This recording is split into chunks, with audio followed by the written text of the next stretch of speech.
Boom! The new and improved, supposedly, Gen 2, 18 gauge, brad nailer, aka finish nailer, aka trim nailer, aka this thing's fucking sweet. These are fucking handy. All right, per usual.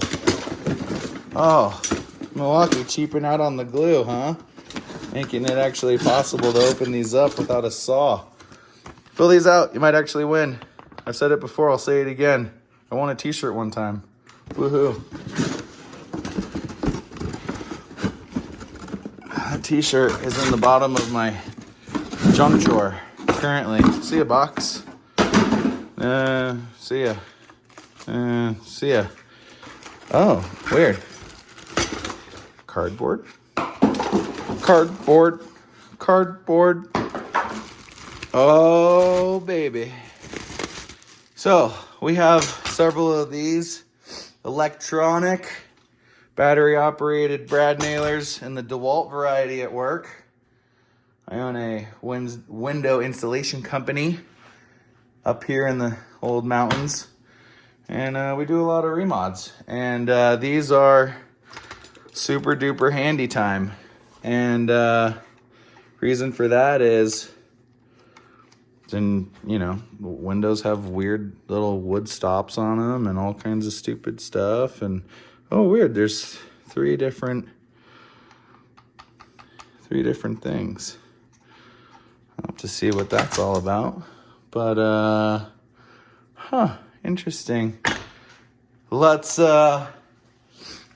get a fully charged battery. All right.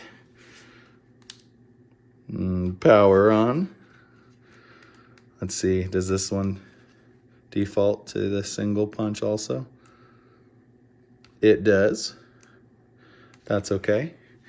Per consistent design rules, having the rear magazine release is nice so that you're not changing your muscle memory, which is cool. You know, less things to think about. Let's throw some nails in it. All right, we got some old 2-inch brads here. Slide those puppies in. Oh, that's interesting.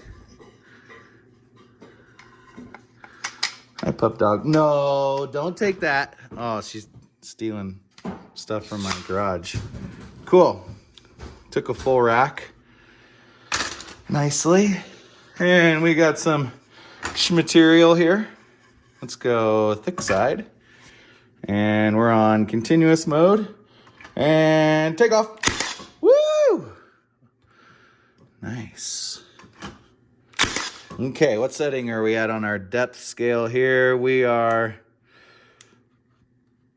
not all the way deep and can just barely feel those.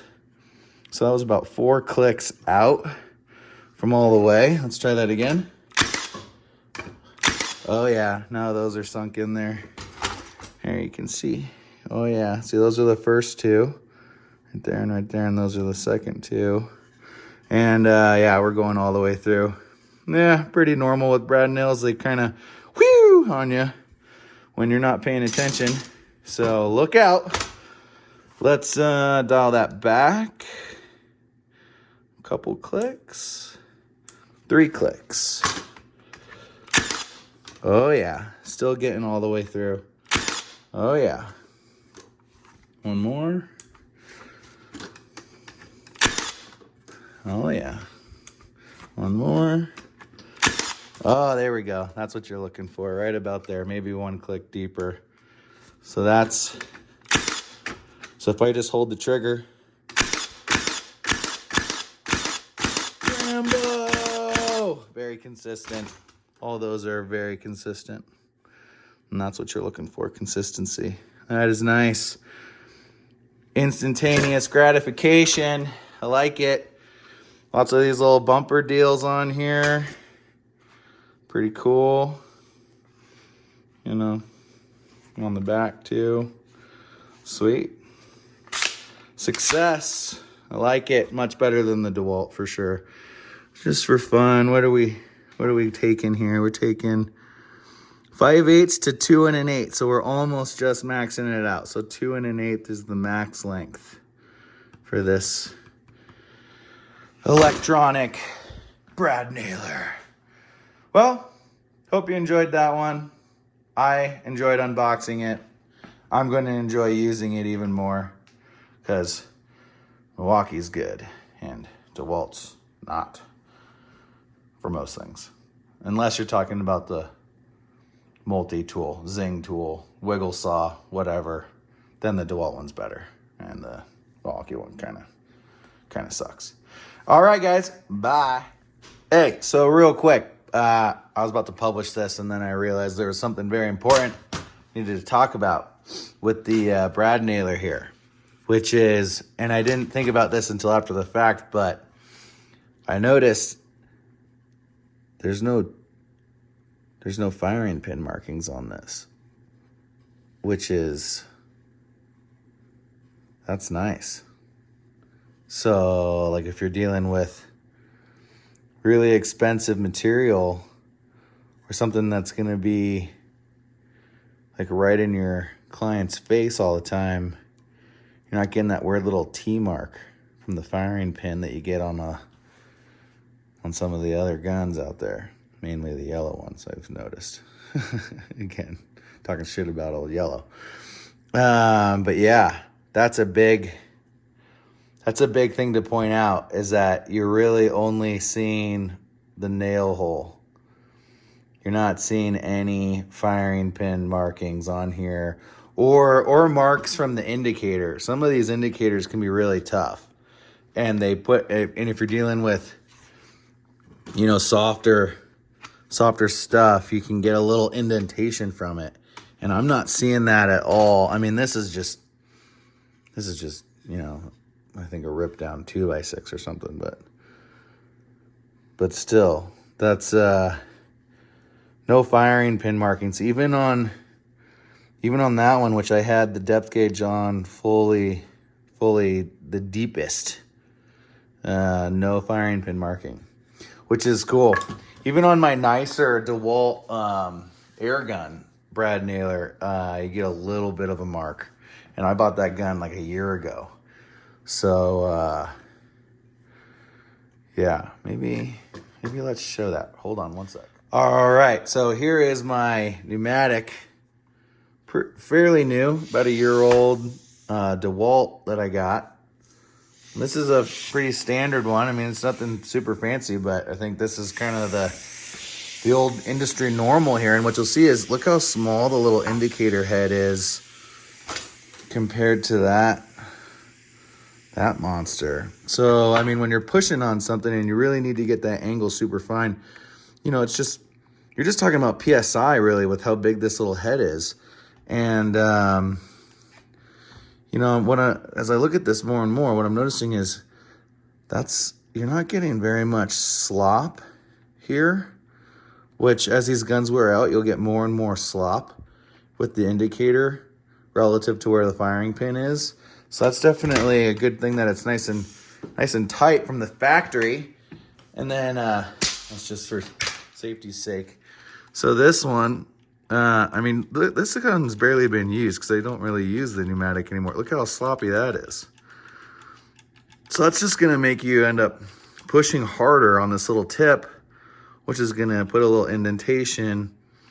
And then you're not going to be super confident where that nail is going to go. So then you're going to wiggle it and then you're going to mar up the material more.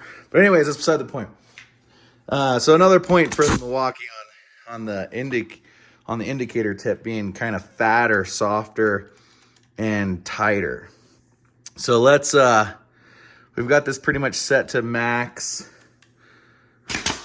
So let's compare that nail real quick.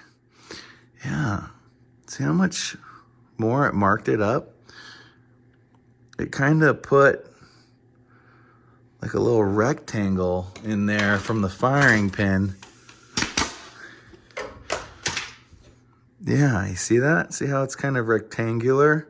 Because the firing pin hit the material, whereas here you're literally just getting a square from that nail head. You're not getting the firing pin marking as much. I mean, both these guns, I'm happy with that too, but if I'm being honest, I'm a little bit happier with that. That's, you know, that's less of a indentation. So another point for the Milwaukee on these little feet, and I kind of figured out what these do. So like this one you can see from underneath, like from the bottom, the lines on the bottom. This one you can see from the top, and then I don't know what this one is. This one's for like maybe like a gap. It's because it's got like a little foot. Oh, where'd that go? I went over there. So if I put that on there, I mean, I don't know. I don't know what that's for. If you know what that does, let me know in the comments, I guess. Put it on, oh, you can put it on that way. Oh, so it shoots through it. That's gotta be what that's for. Oh, so it's a little extra brace. You see how you can see it from underneath? Neato. That'll be handy for trim and window stops. Man, the more meat you have on there, then the more you really are gonna know where it's gonna go. So, nice touch, Milwaukee, on the little feet. All right, bye for real. See ya.